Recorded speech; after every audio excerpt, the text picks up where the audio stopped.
Let's talk tourism. Bary Roberts Strachan is one of the true pioneers of sustainable tourism in Costa Rica.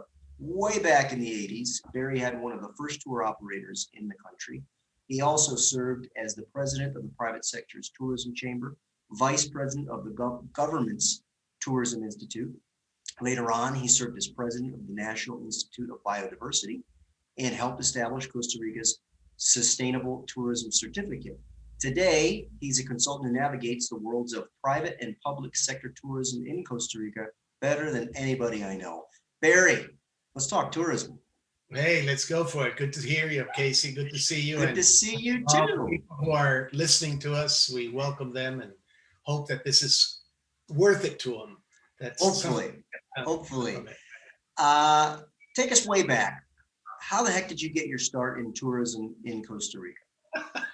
Well, you're not going to believe it, but in reality, I started working in 1970 at Pan Am at the airport. Wow. And so I was working in tourism, and I sold some vehicle, and I got paid with a travel agency. That was part of the payment, and that's how I jumped into the business. That's the way I started it. So that's how I got into it. But it's been a long 50 years since. Oh my goodness, half a century. Yeah. I mean, you've seen as much of Costa Rica's growth, fits and starts as anybody. What has changed the most during your time here?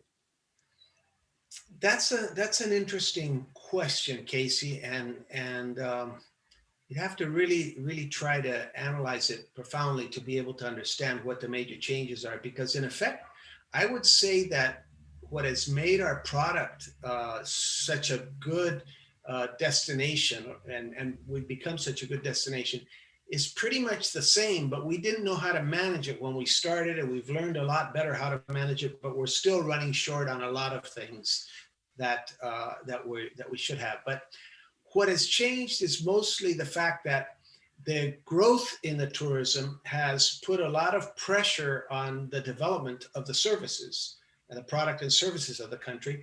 And fortunately, because we have a very high educational system in the country, and we're pretty bilingual, and since 40 years ago, we started working with bilingual training in schools, and over 25 years ago, we started with computer science and stuff like that. The Costa Rican service sector has grown very, very much. We've matured an awful lot, and we've seen a lot of things that have really made us into a different position with people. And I think we've become a lot more proud of who we are. To be real frank with you, when we first started the development of tourism, of receptive tourism here, it was many people who were foreigners who came here.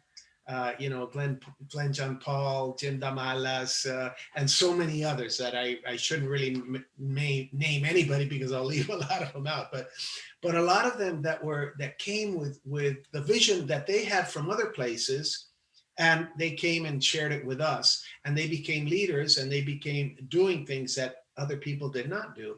And I think that as people have traveled more, and Costa Ricans have gone out and seen more of the world and seen more of what we can be, we've been able to assimilate that and transform our product and services in a very positive way. So we've become a lot more sophisticated in the basic thing. But the basic truth is that the two factors that are key is our biodiversity and nature, and our culture, our pura vida culture. Those are the two factors that have been a consistent product throughout the whole time as to what has made Costa Rica a hot destination. You know, you and I have had many discussions about this. Part of what makes Costa Rican tourism and Costa Rica so great is also its weakness, meaning the country and tourism destinations have grown very organically without necessarily heavy-handed top-down planning, very much natural and organic, hundreds and hundreds of small businesses. But in some ways, it's also part of our struggle. From your perspective, how do we balance those two things? It's not like we necessarily want to be Cancun next week, but if the pandemic has shown us anything, Perhaps we need a little bit more organization, a little bit more professionalism, and perhaps even, dare I say, a voice in government. So how would you solve that problem? Well, I mean, that's the $1 million question right there, Casey. Maybe And you're right. billion, right? Several billion. Yeah, exactly. You're right. It has been a very big strength because it gives a lot of mom and pop type operation, a lot of small, very authentic type of operations, which really transmits in a very magnificent way our form of life and our attitude and our cordiality and our pura vida attitudes and stuff like that, which is great. And it's been very significant. But it's also been our biggest weakness because we have not been able to organize. And so we have not been able to get, first of all, to get people to understand. We don't even understand how interrelated our own business is with so many other parts of the Costa Rican life.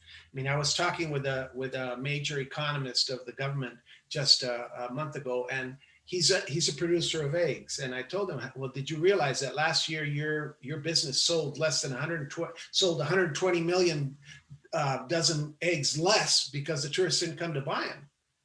And he looked at me and said, wow. I said, that's a large number. No wonder we dropped so much. I said, yeah, but that's just part of it. I mean, the eggs, the coffee, the meat, all this kind of stuff.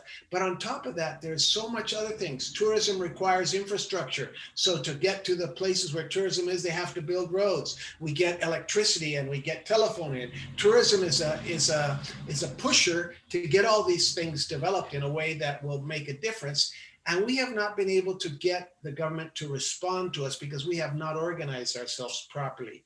And so we have our own organizations, but we don't have the weight. I mean, you get, for example, the coffee growers are a very tight association, but there's a lot less businessmen in the coffee growing. There's a lot of small farmers who sell their crops to bigger guys who do that. Tourism, it doesn't work that way. We don't sell our product to bigger guys and the rest, although there is a chain of distribution, which makes a difference. But in reality, that's been part of our problem. So we have not been able to have the economic strength to come in and hit the table and say, start demanding for things that we need. We've been fortunate in the last 20 years to have quite a few tourism business people become ministers of tourism.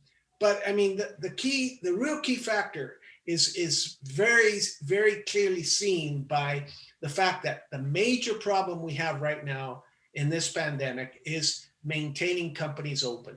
And so getting working capital has been a vital part of the problem. And the government just doesn't respond to it. And there's plenty of money sitting there with which they could do it, but they don't understand their responsibility, the need for it, and they don't help us in that sense. So we're really losing very high percentage of small businesses that have closed because of that. And so how do we deal with that kind of things? Well, we have to change our mindset. We have to re-educate ourselves.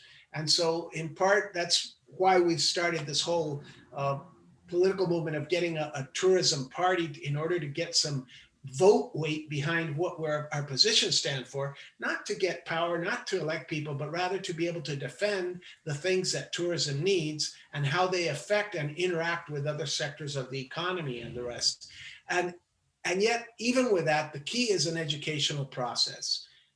We have to regenerate our educational mentality. We have to understand things differently. We have to teach people things differently, et cetera, in order to do it. But I'm not afraid of that, Casey, because we started ecotourism first. And it was wild because there was no receptive tourism in that time of any kind that would be. It was all conventional tourism, the more commercial tourism. And so when we started that, and yet it grew. And then we started with sustainable tourism. And it's become the world leader. We've become the world leader in sustainable tourism, but without a strategy, without a mapped out growth plan, et cetera. And yet we did come through. And so now we have to go to a new development, which pandemia has really forced us to see that everything is different and everything will be different from now on. And if we don't realize that and don't act on that, we're really going to lose the boat. So right now we have to move in the direction of regenerative tourism, which is going way beyond sustainable tourism because it's no longer sustainable unless we regenerate. because the growth of tourism, the growth of demand, the growth of crisis, all of those things are putting so much pressure on us that unless we think differently, we come up with new ideas, innovative ways, and we get more people involved in their own decision-making processes and less dependency. One of the real problems that we've had in Costa Rica is that because of the way things were in the 1959 revolution or 1949 revolution, we changed to a socialist type mentality, and people were a lot more dependent on the government. And let's have the government solve our problems. Well, that's the first thing we need to change here, is we can't expect the government to solve our problems. We have to work and solve our own and pressure the government to assist us and to help us in solving our own problems. Right. And I think that's the main takeaway from this. Yeah, I mean, we have so many attempts to organize, right? We have Canatur, we have the Chamber of Hotels, but it doesn't seem like we have any economic nor political union in place to really do something together despite government. And I hope that's one takeaway for a lot of otherwise reluctant members in this industry, yours truly included. It seems like the nature of this industry up to this point, it's been sort of a cowboy magnet, you know, artists and cowboys who just naturally are skeptical of cooperating. But boy, I'll tell you, as an intermediary in this industry, once you realized how tied our balance sheets are to one another's, you're like, well, I don't have a choice. You know, you're only as strong as the guy. Who would expect that? Yes. Yeah, you're only as strong as the guy with the most disastrous balance sheet in that moment of time, and to see how that can domino across businesses quickly. If one guy is a bad actor and says, I'm not paying anybody, then we're all in trouble. So in essence, you know, this is some like weird think tank experiment where enough businesses need to make it so that a lot of businesses make it. Because if enough fail, we all fail. Interdependent. I mean, the tourist comes and gets everything. You know, the tourist comes and they get hotel services, restaurant services, transportation service, activity services, all kinds of stuff, cultural services, etc. So we're all interdependent. And unless we all do a good job and we all come out on top, each one in his own niche and his own style and format and level, we're not going to make it. And you're absolutely right about that. And we have not had that.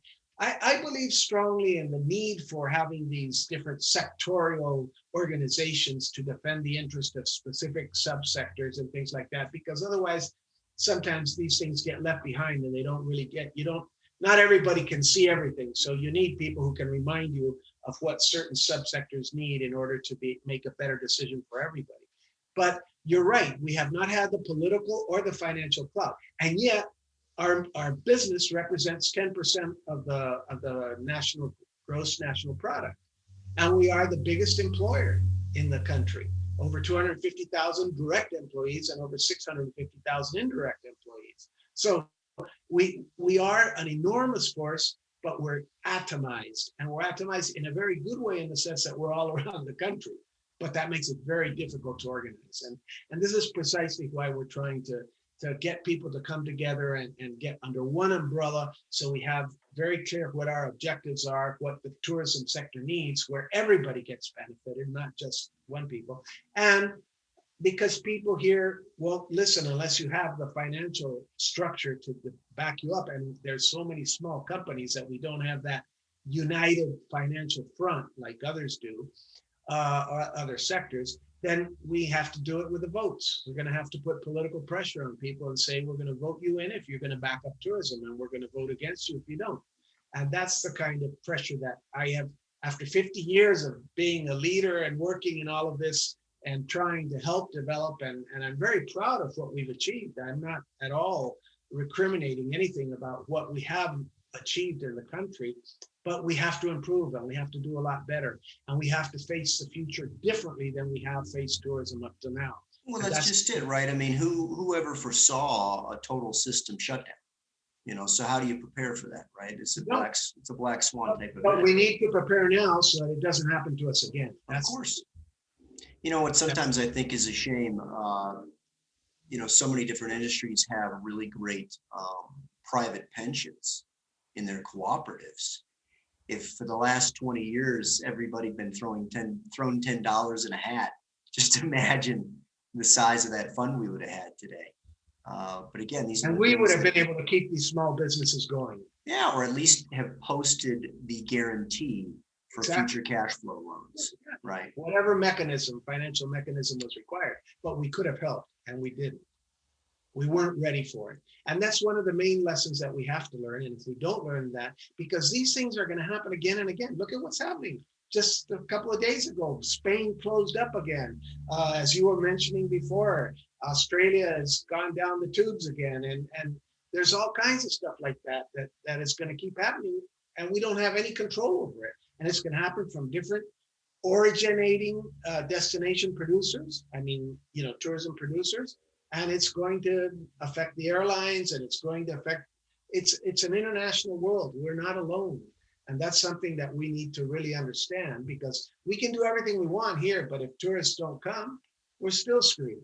So we really have to understand that we are subject to things like that. And that's one of the points that you and I have talked about a lot, about how the Ministry of Tourism should have a strategic unit for market intelligence in order to be able to analyze what is really happening on a short-term notice in the different marketplaces that we're working on and pressuring, to know how we can respond to it and to know what we can expect from it. Those are things like that are needed. Bary, sometimes we have a weird human condition where we're not as understanding or generous of other people's business failures, but it's often easier to put this in environmental or animal terms. People seem to be a little more sympathetic at saving nature than saving businesses. But I'm sure you've seen lately, there have been a lot of articles about how the downturn in global ecotourism is really wreaking havoc upon sustainability and animal and wildlife and natural protections, because that typically is where the funding comes from. Source of funding, it's gone. You're right. So, No. I mean, I don't know how much it's been documented here locally, but I would suspect that some of the bad practices have begun to creep back in, like harvesting turtle eggs or perhaps poaching and hunting inside national parks, because the services designed to protect that, or the alternative income that was keeping those hunters or egg farmers from behaving badly, the alternate income is gone. Well, the real key example to that is what the head of the national park system communicated to me. He's a very close friend, and he worked together with me 35 years ago developing the certification for sustainable tourism, the CST. So he's a biologist, a conservationist, a naturalist, etc. And he said to me, "Bary, we're in real serious problems because our main source of income for paying for the park protectors and guides and everything else, and the maintenance of the national parks, etc., comes from tourism. And without tourism, we had no money. And without money, we can't hire guides, we can't do maintenance, we can't do things. So we're having people encroach onto the national parks, and we're under siege like we haven't been since 20 years back, when people didn't even have a consciousness of the necessity to protect our national parks the way we have now." Right. So you're right on the money when you point that out. That's happening, and I'm sure that's happening all around the world. We've seen it in articles and communications and news items, etc. And it's a real shame, because there's a natural symbiosis between nature and tourism that we need to protect, we need to keep, and that's something that we're going to have to look forward to strengthening, fortifying, and protecting, even for crisis like this, because we can't afford to let the national parks drop off just because we have a crisis. Completely agree. But it's not all gloom and doom, right? Costa Rica has probably managed this crisis a lot better than most small isolated nations. Certainly at my little agency, we're seeing every sign that we're heading towards recovery. This variant might be a bump in the road, but the macro certainly looks far better than it did even 6 months ago. Where would you like to see Costa Rica head for the next 10 years? And where do you think we need to make good public-private decisions to make sure we get there? I mean, what is your vision for the future of Costa Rica tourism? Well, the truth of the matter is, I believe that Costa Rica has the ideal conditions to maintain its leadership position and to develop and strengthen it. Because we have so much nature that's so well protected, so easily accessible, and it's such a strong impact on the quality of life, not only of the Costa Ricans, but of anybody who comes to visit us. It makes all the difference in the world. And people come here, and I say that our strongest argument for tourism is not necessarily the infrastructure we have, which we do have some very good infrastructure, but it's the impact that nature has on people. Just being in nature, just feeling it. My friends that come from other parts of the world just say this is magical, this is spiritual, this is transforming our lives. And if you add to that the friendliness of the Costa Rican people and the natural way of being and the rest, it just has an impact on people that you can't set up. It's not something that you can make, and very few people have that possibility that we have in terms of doing that. So what I think, though, is that we have an enormous responsibility to be able to develop in a new way, in a regenerative way, in order to be able to set the standards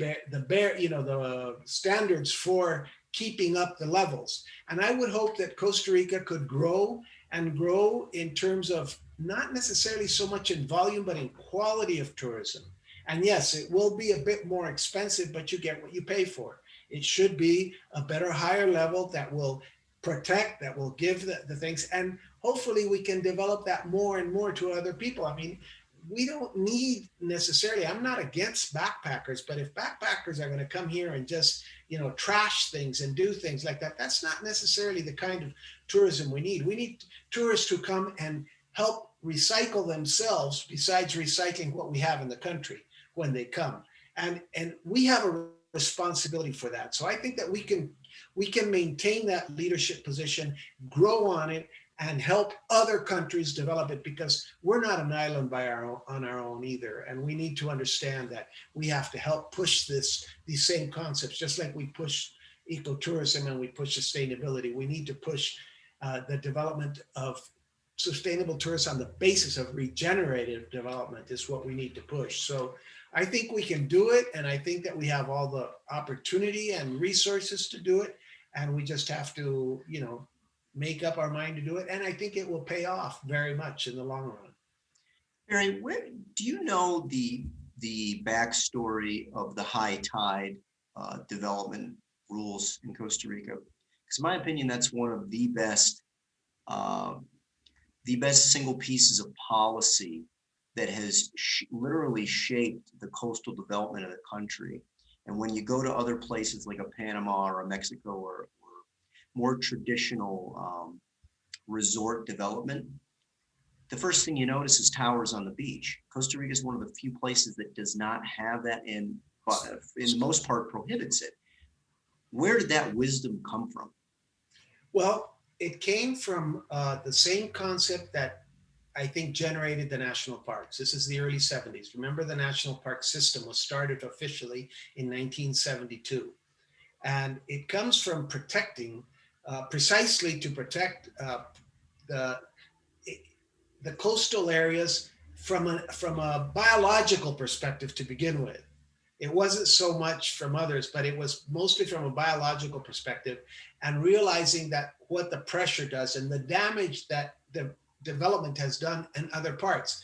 Given the case of Mexico, just a couple of years ago, Mexico had to close down in Cancun 6 brand new hotels because they were so close to the beach. They had killed the growth in the reefs there, and it was stinky as hell. I mean, it was terrible. So they couldn't have people there. So they had to close these hotels down because they had polluted the reefs that much. So it started from that. And the idea is that from the highest point of the tide, then you go 50 meters is inalienable. You cannot touch it. You can't do anything there. And then the next 150 meters, you can get special concessions to develop certain things that are within certain type of restrictions. They can't be higher than the 3rd floor. They can't be more than X number of units per hectare, et cetera. There's a lot of different regulations that way.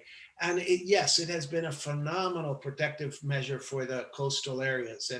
And you have to remember that, interestingly enough, one of the poorest areas of Costa Rica are very much on the coastal areas. So this has been something that has helped them and started developing, and that's what's helped us bring down the poverty levels. I mean, yes, we do have people who are still in a very, very serious economic situation, but I think that these regulations have helped an awful lot to diminish that, in particularly in the coastal areas. So it's, to me, it's been a godsend, and I think it's a very clear example of things that you can do without having to have buildings. And even you also have all kinds of other legislation, which now means you can't even build certain size buildings, even if you're past the 200-meter zone. You have to get certain permits for certain areas, and it's not very easy. And there's a density regulation and things like that. So it's Costa Rica has been very avant-garde in that sense. And although we're not perfect and we have a lot of problems with it, we are much farther ahead of many, many other countries in that area. In line with, so during my time in Panama, I took plenty of arrows attempting to help them shape some of their tourism legislation, because it was just so new down there. And that was the one piece of legislation that I was like, you really need to look at this. And they were like, no, we're not doing that. But they should be a little smarter and more strategic. They should have said, okay, we'll protect certain areas that we've already screwed up, because the truth of the matter is that's what they have. Sure. But then let's establish that for the rest of the areas, so we don't keep doing the same thing in other parts. That's where they're short-sighted, to be real frank with you. They should do something like that. We could do a whole episode just on Panama and Panamanians, but since my wife's from there, I have to keep it down. Watch out. Keep it down. And there's a special place in my heart for Panama. And I would love to see Costa Rica and Panama doing more together in the next 10 years. I think that's a distinct possibility on the southern border. But the reason I wanted to mention that is because I wonder if you or any of your think tanky type buddies had discussed future legislation in Costa Rica. Obviously, one of the hot topics right now is the digital nomad visa. But I'm wondering if you've seen other legislation where we can sort of throw go into the time machine and look to Europe or even Southeast Asian or even African tourism and go, all right, are there ideas to be borrowed here, or are there mistakes we need to make sure that we don't fall into the same traps of, say, the over tourism in Barcelona? Have you had any pieces of legislation or ideas or incentives in mind that would shape tourism for Costa Rica for the next 10, 20 years? Yes, there are very well. The first thing that we believe has to happen is we need to have a national policy, or Política Nacional de Turismo. I don't know how you'd say that in English, but a national, I don't know, standard policy for tourism. I mean, a roadmap almost, yeah. Tourism has to be declared a major factor in development for Costa Rica, and it would require all government-dependent entities to consider tourism affectation on any of the plans that they do and any of the developments that they do, because they're so intermingled and we're so interdependent with all these different places. So that's the first thing that needs to happen. But right now, there's about a dozen different laws in Congress, of which one of them is obviously the foreigners, giving them, that's a one we're trying to push through quick, which is getting the people who come and work here, get that solved. But there's a real important one in terms of incentives for investing in tourism, where there is a lot of legislation or a lot of articles that are involved in protecting nature and the rest, but giving the proper tax breaks and things like that they need to be able to develop. People don't understand that usually a hotel needs 10, 12 years to consolidate before it starts really generating any kind of serious profit. So, to have the capacity to avoid certain taxes for a certain period of time, or the renewal, the upgrading and things like that, is a very important factor. to keep the level of service it's got. I mean, just that law was passed in 1986, that's 6990, and it wasn't implemented till 1992, and it was only implemented for about 2 years, and then everybody from other sectors started raising hell about it, and they finally stopped it. But we were able to get a lot of hotels in that came under that law, the Four Seasons and Real Intercontinental and Marriott's and a bunch of other hotels that have come and added a lot of value to us. And you say, okay, well, you know, we don't want necessarily to have, some people are against having international chains, but the truth of the matter is international chains provide a lot of training, a lot of standards, and a lot of volume in marketing that other people don't have. So there's got to be balances. And yes, I think that we've learned a lot. I think there's a lot of, we have now a formal tourism commission in the Congress that is made up of just to see tourism factors. And yes, we are having influence in trying to push these. It's such a complex situation that everybody negotiates everything against everything. And so that makes it very difficult for us. Right. But there is a lot of laws that are, I mean, there's at least a dozen different laws that are in there to help provide protection and increase the benefits of tourism for the country. You know, one of the points of discussion always is access to capital. And many years ago, I remember Michael Kay, may he rest in peace, one of the godfathers of ecotourism, saying most customers don't necessarily know they want sustainable, but they like it when they experience it. I think over time that is shifting, where people kind of now know, between like the whole foodie revolution and slow food and farm to table. I think there is something entering the zeitgeist where people do love boutique, unique, sustainable. The irony is, up to now, the banks don't. The banks don't love it, right? Actually, they look on it as a negative factor. They don't get it. They don't understand that it, and the trouble is it costs more. It costs more to do things right. It costs more, particularly in Costa Rica. Solar is almost a net negative. It almost makes no sense to do solar. Despite all that, many tourism operators have been on the vanguard of these sustainable practices just out of passion.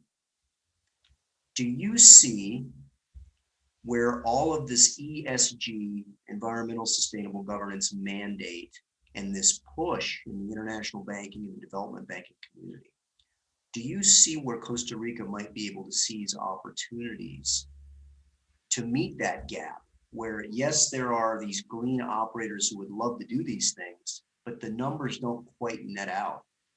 If there are incentives at the interbank or banking or even private investment family office level to seek out these ESG things, I can't think of something that's more authentically ESG than tourism.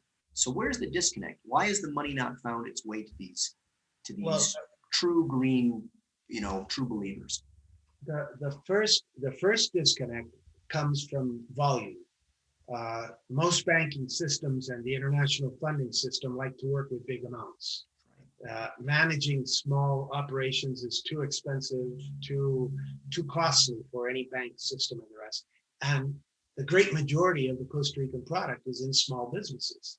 So, and not only Costa Rica, actually in all the region, but particularly in Costa Rica. So that's a first problem right there, because then, who wants to deal with a guy who needs $50,000, $100,000 when I can deal with 20, 30 million on an international hotel chain or stuff like that.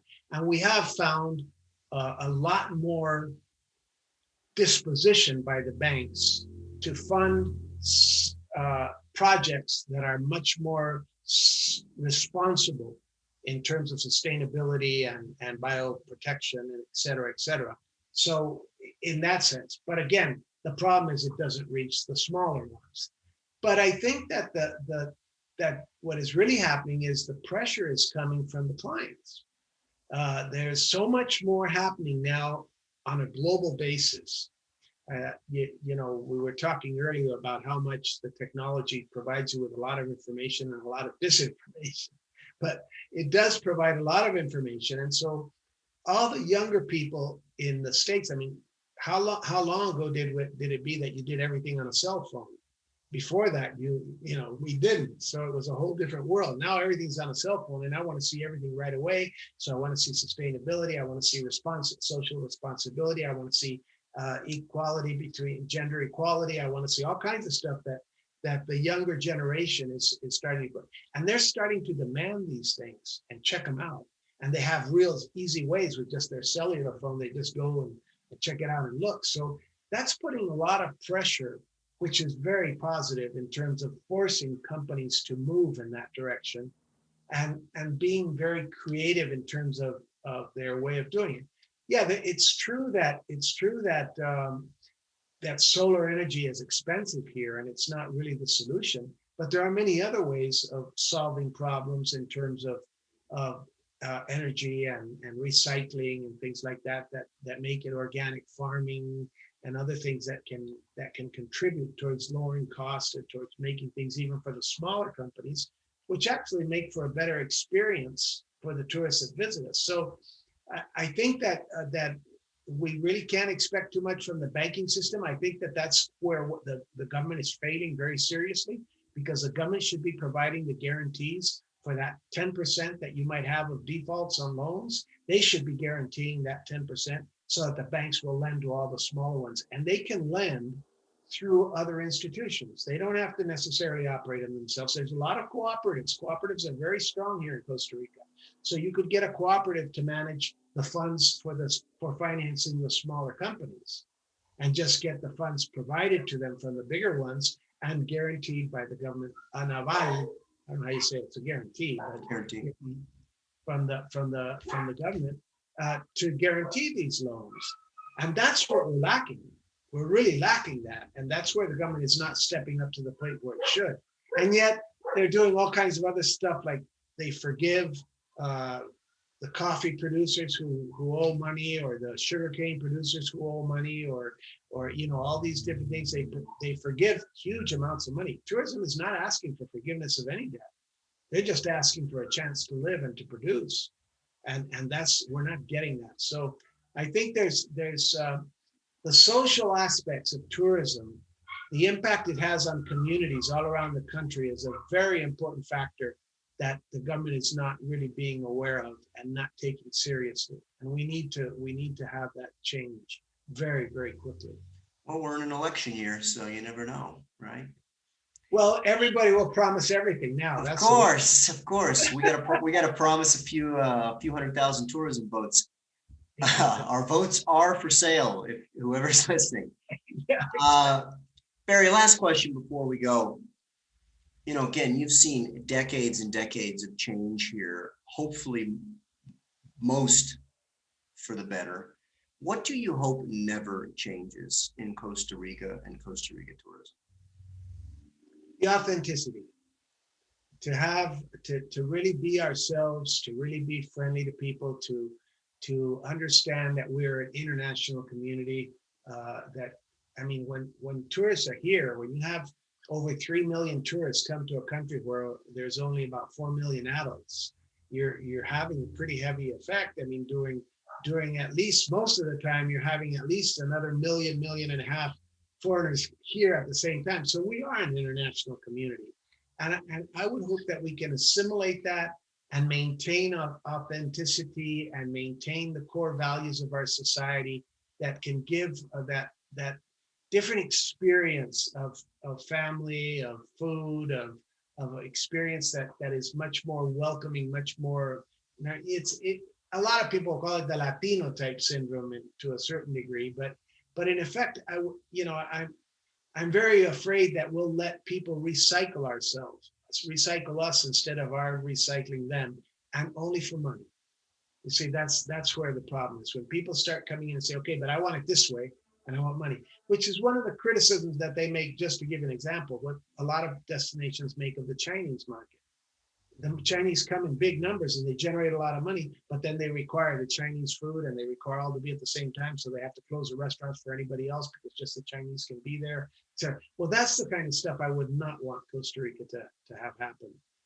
And I think that we need to keep the level going and not change in that sense. That to me, that's the key factor. If we can keep being authentic and reflecting our core values and the protection and love for biodiversity and nature, I think we'll be okay.